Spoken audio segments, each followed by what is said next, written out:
Olá, nobres amigos, eu sou o Lucas Docas e nesse vídeo aqui, que é um vídeo que eu já deveria ter gravado há muito tempo atrás, mas como na época, quer dizer, não sei por que eu acabei não gravando ele, mas eu prometi gravar ele e acho que é um tema legal a ser falado também. A pedido do nosso nobre amigo Pedro, falarei para vocês sobre os banhos na Idade Média. Banho não é banheiro, tá? Eu tô falando sobre banho, tomar banho, porque essa foi a dúvida que esse nobre amigo me trouxe. Antes de tudo eu vou deixar claro o seguinte, neste vídeo eu estou me referindo apenas e somente aos banhos tradicionais que haviam na Idade Média, porque é óbvio que em alguns lugares, por alguns motivos, haviam exceções, haviam coisas muito diferentes, mas ficar tratando exceções extremas não é muito legal aqui. Eu honestamente não acho muito bacana. Posso dar uma palhinha no final do vídeo, mas vamos focar no que era normal. Os banhos na Idade Média. Como é que as pessoas tomavam banho?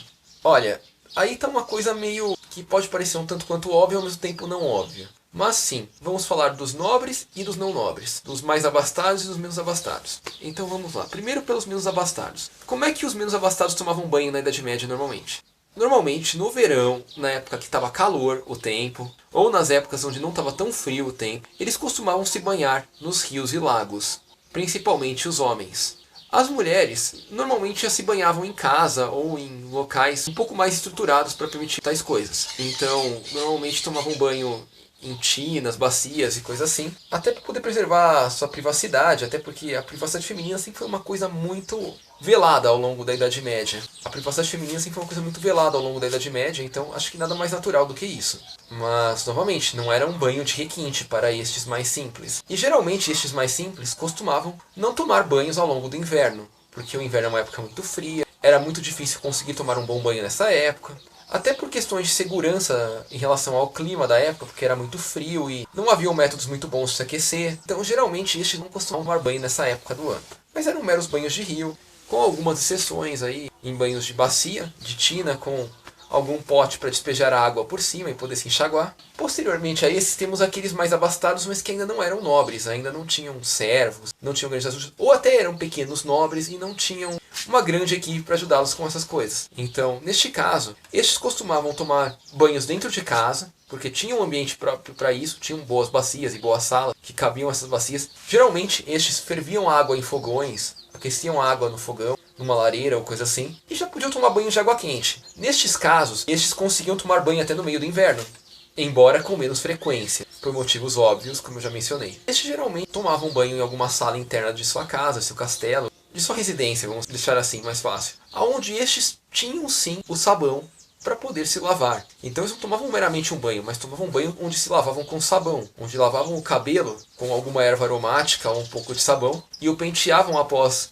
se secar. Já tomavam um pouco mais de cuidados e já tinham um banho mais confortável, já podiam tomar banho ao longo do inverno, embora com menos frequência, como eu já expliquei. E por fim, temos o último caso, que eram aqueles mais abastados, que poderiam ser grandes nobres ou grandes mercadores, que possuíam muitos servos ou auxiliares. Estes geralmente já tinham um ritual de banho mais refinado, onde tinham salas próprias para banho, tinham até servos e algum auxiliar que o ajudasse a tomar o banho, ajudasse-o a lavar-se, ajudasse-o a secar, que manteria o ambiente quente, aquecido, lareiras e braseiros, e até o manteria aquecido em panos quentes após tomar o banho em épocas mais frias do ano. Neste caso, nem precisa falar que eles tinham ervas aromáticas, que tinham muita disponibilidade de sabão, e até um sabão de melhor qualidade em alguns casos. Alguma coisa primitiva de cosmético ainda, nem receberia esse nome provavelmente, para poder cuidar melhor de cabelo e algumas outras partes, além do mero sabão. E seria um banho mais refinado, mais confortável, vamos dizer assim.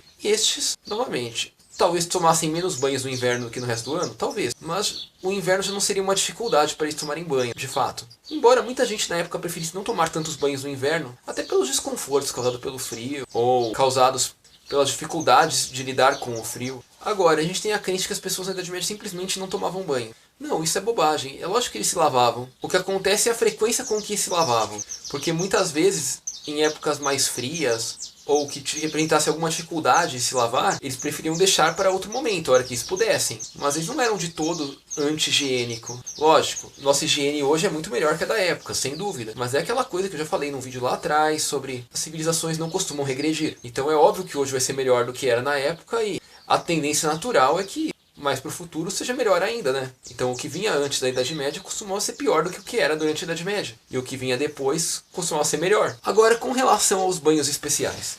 Em alguns lugares existe uma coisa chamada água termal. Eu mesmo já tive no meu sítio na época que eu ainda tinha o feudo lá na minha região, da onde eu vim. E o riozinho que passava pela minha propriedade era oriundo de uma nascente termal. Uma nascente que, como o próprio termo diz, nascia a mais de 30 graus Celsius. Uma água que nem aquela, independente da época do ano, ela é quente. Você consegue entrar nela sem sentir frio, independente da época do ano. Em alguns casos no passado, ainda durante a época romana, essas nascentes termais foram canalizadas para fazer os famosos banhos romanos, piscinas alimentadas por essas nascentes. E houveram dessas ao longo de toda a Europa, até em locais que não foram domínio romano.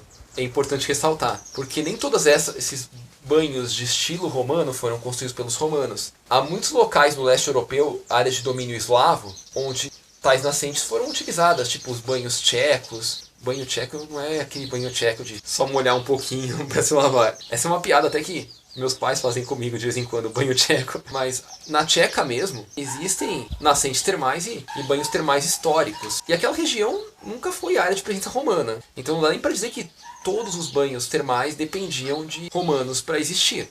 Naquela região há essa presença. Em algumas partes da Ucrânia ou de Belarus há isso também. Então não é algo exclusivamente romano. E é o que tudo indica, esses do mundo eslavo foram feitos ao longo da Idade Média. Mas havia uns na Inglaterra que foram resquícios do Império Romano que continuaram sendo utilizados ao longo da Idade Média, por muito tempo. Afinal, nascentes quentes são sem dúvida uma fonte muito útil de água, de calor. E sim, calor é uma coisa importante em um ambiente frio. Em um ambiente quente, o calor se torna só mais alguma coisa insuportável para você ter que aguentar. Mas em um ambiente efetivamente frio, o calor se torna algo útil. Então sim, haviam esses banhos diferentes em áreas que, mesmo onde não era derivados do Império Romano, haviam. Mas eram exceções. E sim, nos casos onde havia isso, a comunidade local muitas vezes utilizava, ou em alguns casos específicos, ficavam restringidos à alta nobreza ou aos reis. Tudo dependia da configuração da sociedade no local onde tal coisa acontecia. Na Inglaterra em si é retratado que as pessoas comuns mesmo utilizavam os banhos romanos. Não era uma coisa exclusiva para uma alta nobreza. Embora na Tcheca, por exemplo, há registros de ser algo mais voltado para a alta nobreza. Por exemplo, alguns banhos específicos da Tcheca. Eu não conheço todas as nascentes termais europeias que foram utilizadas neste sistema de banho termal, mas eu sei que há muitas ao longo de toda a Europa, e inclusive em áreas não romanas. Só para pontuar essa exceção que existia, aqui está ela. E enfim, nobres amigos, acho que por esse vídeo é isso. Então se você gostou, por favor, compartilhe esse vídeo, curtam, se inscreva se não é inscrito. Espero ter atendido a dúvida de vocês. Obrigado e até a próxima.